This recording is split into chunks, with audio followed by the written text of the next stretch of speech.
तो आज हम षट दर्शन के बारे में देखेंगे। षट दर्शन क्या होता है? षट दर्शन 6 प्रमुख दर्शन से मिलकर बना है। ये षट दर्शन है, मैंने लिखा है, ठीक है। ये षट दर्शन 6 प्रमुख दर्शन से मिलकर बना है। ये वेदों की और उपनिषदों की जड़ है, ठीक है। कहां से लिया गया? वेद और उपनिषद से लिया गया ये षट दर्शन। तो पहला दर्शन इसमें आता है न्याय दर्शन। न्याय दर्शन क्या है? न्याय दर्शन ये होता है कि जहां पे न्याय होता हो, सच का। कैसे? तर्क और प्रमाण पर आधारित है ये न्याय दर्शन। तर्क और प्रमाण पर आधारित है। जैसे एग्जाम्पल है, कोई भी पर्सन है, उसको किसी ने कुछ कह दिया, गलत कह दिया, और उसने कुछ बोला भी नहीं, उसने कुछ किया भी नहीं था। दूसरे पर्सन ने पहले पर्सन ने उसको, दूसरे पर्सन को कुछ गलत कह दिया, दूसरे पर्सन ने कुछ बोला भी नहीं, कुछ कहा ही भी नहीं, फिर भी उसने गलत कह दिया। और उसके बाद जो सेकंड पर्सन है वो शिकायत कर रहा है, मान लो एक कोर्ट में शिकायत कर रहा है, तो वहां पे उनकी सुनवाई हो जाती है और उसको न्याय मिल जाता है, सच की जीत हो जाती है कि हाँ इसने गलत बोला, जानबूझ के बोला। पर्सन फर्स्ट ने गलत और पर्सन सेकंड ने कुछ नहीं किया था। तो श्लोक जो है कहां से लिया गया? ऋग्वेद 1.164.39 इंद्र। एक जैसे मतलब बात करें, इसमें क्या बताया गया श्लोक में कि सत्य एक है। सत्य एक कैसे है? देखो, सभी लोग, सभी पर्सन, सभी एनिमल्स, सभी पार्टिकल्स, नॉन लिविंग हो लिविंग हो, सभी पार्टिकल से मिलकर बने हैं। तो विज्ञान क्या करता है? सबको ये दिखा देता है कि जो बाहरी आंखों से दिख रहा है वो सब एक है, बट विज्ञान ये नहीं बता पाता कि मैं कौन हूं। जो देखने वाला है ना, दृष्टा, वो कौन है? किसको? दृश्य। दृश्य को किसने बताया? विज्ञान। देखने वाला कौन है? दृष्टा। तो दृष्टा कौन है ये नहीं बता रहा। ये कौन बताएगा? न्याय दर्शन या आत्मज्ञान, अध्यात्म बताएगा। मैं कौन कैसे पता चलेगा? आप मैं को ढूंढते जाएं, मैं आपको मिलेगा ही नहीं। क्यों? सब क्या है? विचार में जाओगे। विचार क्या है? जड़ पदार्थ, वो भी न्यूरॉन से आ रहे, इलेक्ट्रिकल सिग्नल से आ रहे, तो वो भी क्या हो गए? Part of body. जब पार्ट ऑफ बॉडी हो गया तो वो भी मिट्टी हो गया, वो भी एक पार्टिकल्स हो गया। तो मैं मिला ही नहीं। जब मैं मिला ही नहीं, यही मैं को जानना है।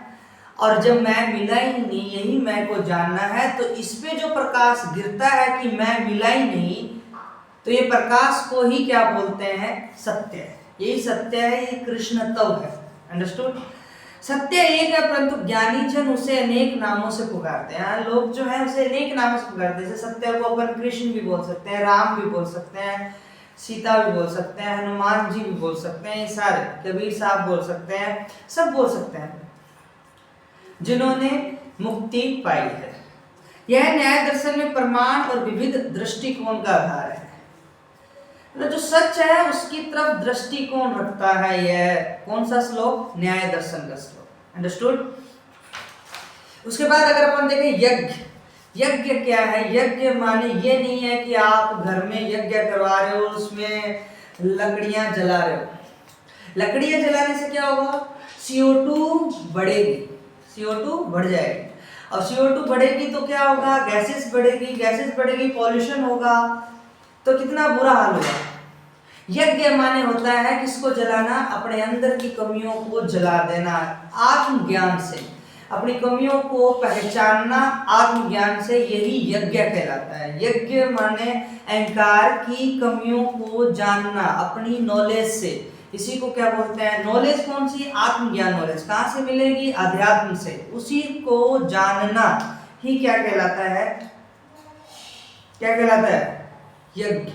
यज्ञ ये नहीं है कि आप पूजा कर रहे हैं, घर में लकड़ियां जला रहे हैं, घी डाल रहे हैं, ये नहीं है। यज्ञ का मतलब ये है कि आपने अहंकार को पढ़कर, अहंकार को समझकर उसको जला दिया। पढ़ना मतलब जलाना, यही यज्ञ है। अंडरस्टूड? अंडरस्टूड, हाँ सही। आत्मज्ञान से फिर आता है वैशेषिक दर्शन, सांख्य दर्शन, ये काफी हैं इसमें। तो अगर अपन देखें सांख्य दर्शन की बात करें तो सांख्य दर्शन में प्राकृतिक और पुरुष के बारे में बताया गया, मतलब पर्सन के बारे में और प्रकृति के बारे में बताया गया। इसमें बताया गया कि दोनों एक ही हैं। अहंकार ऐसा होता है जो बॉडी का एक पार्ट है, जो मानता है कि मैं अलग हूं। वो अलग नहीं है, वो झूठा है जो मानता है अलग है। अंडरस्टूड? ये प्रारंभ में केवल प्रकृति भी थी, फिर पुरुष प्रकट हुआ। सांख्य दर्शन का मूल यही है। पुरुष कैसे प्रकट हुआ? वही बैक्टीरिया मिल के ऐसा माहौल बना अर्थ के ऊपर, टेम्परेचर का, प्रेशर का, तब जाके पार्टिकल जुड़े। आप देखो टेम्परेचर जैसे बढ़ता जा रहा है, एयर पोल्यूशन बढ़ता जा रहा है, सारे पार्टिकल अलग होते जा रहे हैं। मतलब बॉडी जो है वो क्या होती जा रही है? अलग होती जा रही है। सब मर रहे हैं लगभग, इस हिसाब से देखें तो। क्योंकि एयर पोल्यूशन में आप देखो सहन नहीं कर पा रहा है कोई। सर्दी ज्यादा पड़ रही है तो कुछ लोग सहन नहीं कर पा रहे हैं, डेथ हो रही है। तो ये क्या है? ये टेम्परेचर का माहौल चेंज हो गया है, बैलेंस इन अनबैलेंस हो गया टेम्परेचर। ठीक है, तो जब टेम्परेचर बैलेंस में होता है तब पार्टिकल जुड़ते हैं, मतलब सेल जुड़ते हैं, लिविंग सेल जुड़ते हैं, तब बॉडी बनती है। और जब बॉडी बनती है, और अगर अनबैलेंस टेम्परेचर हो गया तो वो सेल जो जुड़े थे वो क्या होते हैं? वो टूटने लग जाते हैं। बैलेंस जब हुए थे तो वो सेल क्या होने? टूटने लग जाते हैं। तो फिर क्या होता है? उसी को हम डेथ बोल देते हैं। डेथ यही है, पार्टिकल का टूटना। हम भी पार्टिकल से मिलकर बने, इसलिए बोला है सांख्य दर्शन में कि प्रारंभ में प्रकृति थी, फिर बाद में पुरुष प्रकट हुआ। क्योंकि टेम्परेचर का बैलेंस हुआ तो पुरुष प्रकट हुआ ना धरती पे। यही तो बात है। फिर देखो क्या है। अगर अपन बात करें, एक श्लोक है, 7 श्लोक, ये आई थिंक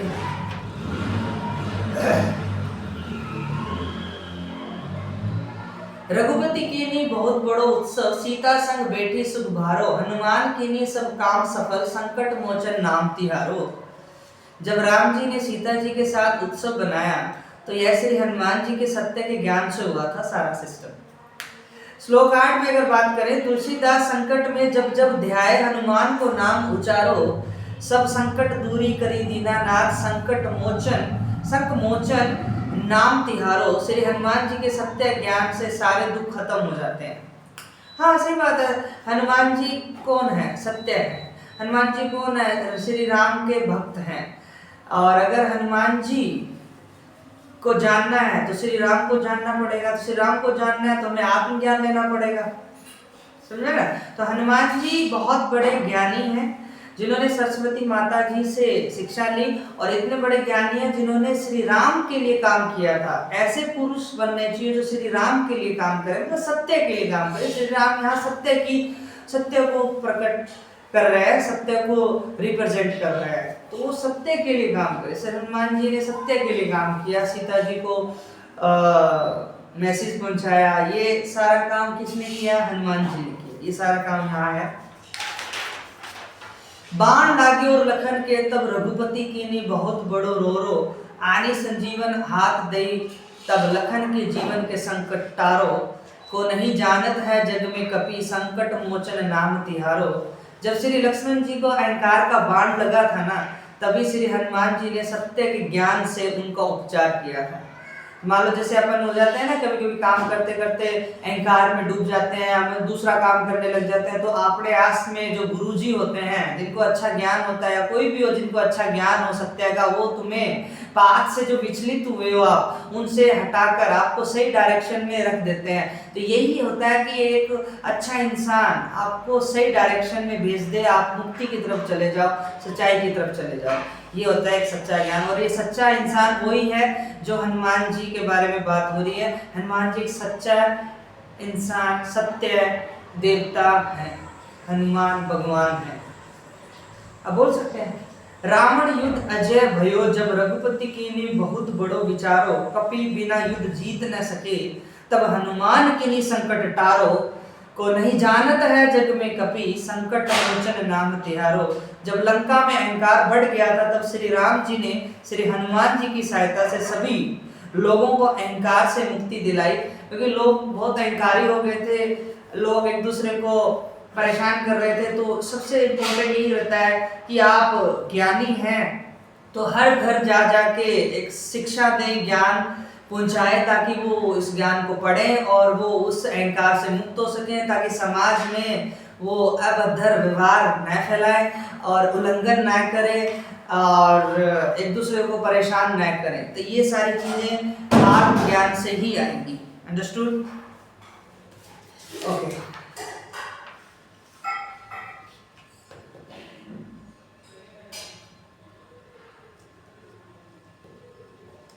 ठीक है, चलो बस इतना ही।